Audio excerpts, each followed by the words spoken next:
What's up, Dextards, and welcome back to another episode breakdown of Dexter Original Sin. Today we have episode 2, Kid in a Candy Store. Episode 2 picks up right where we left off from episode 1, with Dexter spinning in his chair, and we get this cool POV shot. I don't think we've ever experimented with something like this in the original 2 shows, so it's nice to see them trying something new. Sarah Michelle Gellar's character, whose name I'm just realizing is Tanya, gives Dexter a quick tour of the Miami Metro Forensic Lab, and he notes that it seems awfully underfilled, to which she responds that Miami has one of the lowest murder crime solve rates, which is a fact that we know Dexter later grows to love, as we see in the original show. Dexter takes a little look at the slides, and we can see the beginnings of a very important step in what would become a very regular ritual for him, that being the obvious cut on the cheek and preserving of some blood. Masuka calls Dexter a play on his name, this time Dexter Dream. This is something Masuka was known to do in the original show, so it's cool to see it happen here. Before the intro, we see a hooded man drag a boy into a room, much like how Trinity kept a boy in season 4 of the original show. Now, I'm not saying this is Trinity. Well, I sure hope it isn't. I mean, that would be so stupid. But it's just a cool little Easter egg, I guess. I mean, the kill methods seem to be awfully similar. I guess we'll just wait and see how it plays out. Harry and Batista and the rest of the gang discuss his previous heart attack, and they get onto the topic of the boy who's just been kidnapped, which we saw just moments ago. Patrick Dempsey's character spectates that it could be cartel related, and we get a flashback showing Harry being put on the Hector Estrada case, Estrada being the man who would later cut up Dexter's mother in the shipping container. On the way to a case, Harry proposes that maybe just putting murderers away will be enough to satiate Dexter's bloodlust, but we obviously know that's not going to be true. Dexter gets onto his first crime scene, and as we can expect, it looks like he's about to jizz in his pants. He says it feels like Christmas morning, and he's been a very good boy. We get a cool visual of the corpse wrapped up in a bow, not too dissimilar to the end of season 1 when he imagined himself being praised for killing people, which later came back in New Blood. I guess this idea of false imaginating in Dexter's mind is something we're going to be seeing at least once in each show. I wonder what they'll do for Resurrection. Unfortunately, Dexter is allowed nowhere near the blood and is put on a coffee run. I haven't really mentioned it up until this point, but the soundtrack of this show is banging. Yes, gone are the days of the Cube music, but it's replaced with the welcome addition of some banging 90s tunes, which I'm never going to say no to in films and shows. Cut to Deb shopping with a friend, and she insists that Deb's brother has a nice arse, and I have to agree. Patrick Gibson, please call me. Dexter is rewarded for his copy run by being allowed to do some actual blood work, and we get to see our brainiac blood spatter analyst do his thing. Original Sin does something different in that it actually shows us a recreation of the crime while Dexter narrates. I quite like this stylistic choice.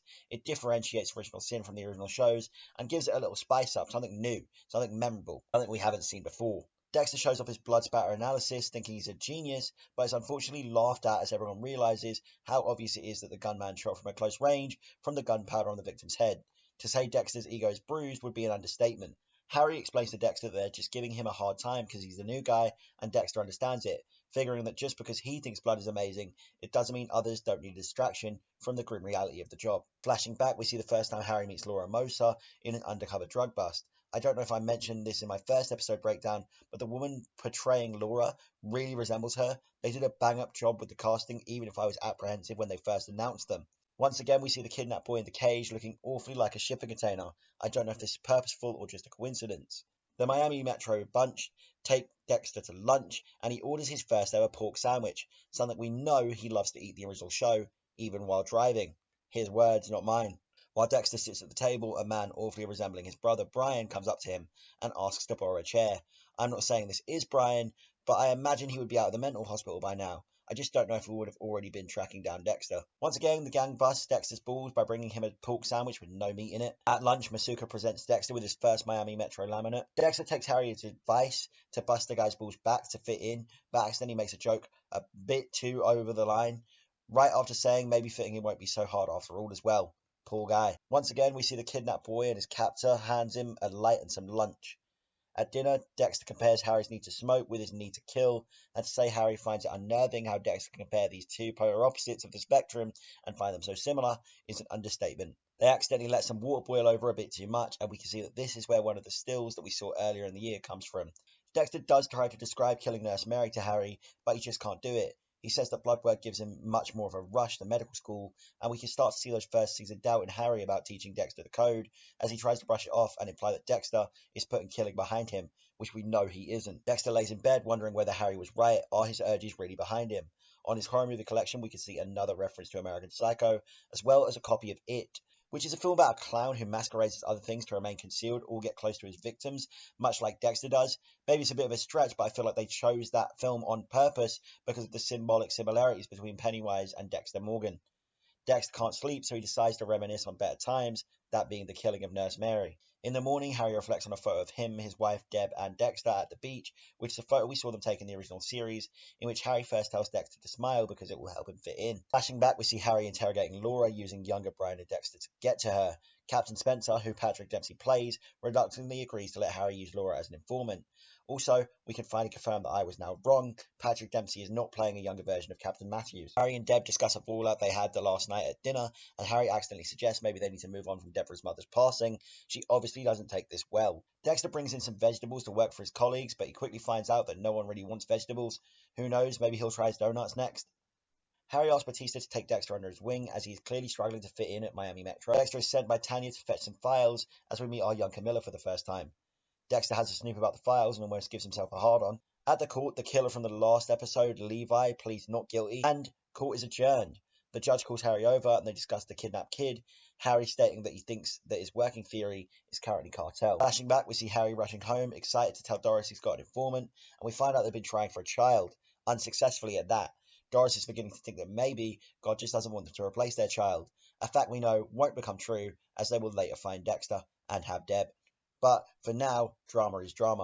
Earlier in the episode, Debra's friend suggested pawning some stuff to get new things she wanted, and Deb contemplates pawning some of her mother's old jewellery but can't bring herself to do it. So she raids Dexter's room, which is just wrong on so many levels. What an invasion of privacy. But we have bigger problems for Dexter, as she goes to sell his horror movie collection, but discovers Nurse Mary's earrings in one of the tapes. Batista takes Dexter out for the night, but when he discovers that Dexter isn't 21, he can't let him have his shot. Our boy isn't too bothered though, as he's much happier with his 2 pork sandwiches.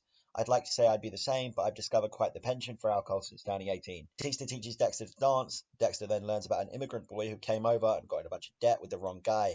His debtor accidentally killing the immigrant's mother, who turns out to be the same woman Dexter was struggling not to stroke one out to in the forensic lab earlier in the episode. Something tells me we're going to see Dexter get this guy. Back to the kidnapped boy, he seems to be going mental. As his captor hands him another meal, he pushes it back, which results in him getting his hand sliced. Debra tries to pawn Dexter's earrings, but luckily for him, they are fake, so he gets them back. But she does pawn a pearl necklace her mother gave her, for some sunglasses of all things. Oh wait, did I say Dexter gets his earrings back? Well, I fucking lied. Debra just gives them to her friend when she asks. Deb's pissing me off more here than she has in the whole of the original show, and I know people didn't like her in the OG show. Dexter comes in, having learnt his lesson with the vegetable fiasco, holding a box of donuts, and he successfully tells a joke that doesn't piss his co-workers off. Our boy is really learning the ropes, and Harry sure seems proud of it. One final flashback shows Harry dropping Laura off, where we see a young Dexter and Brian.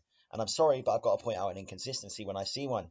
These kids are very clearly way older than the kids we see in the original show, watching their mother get chainsawed.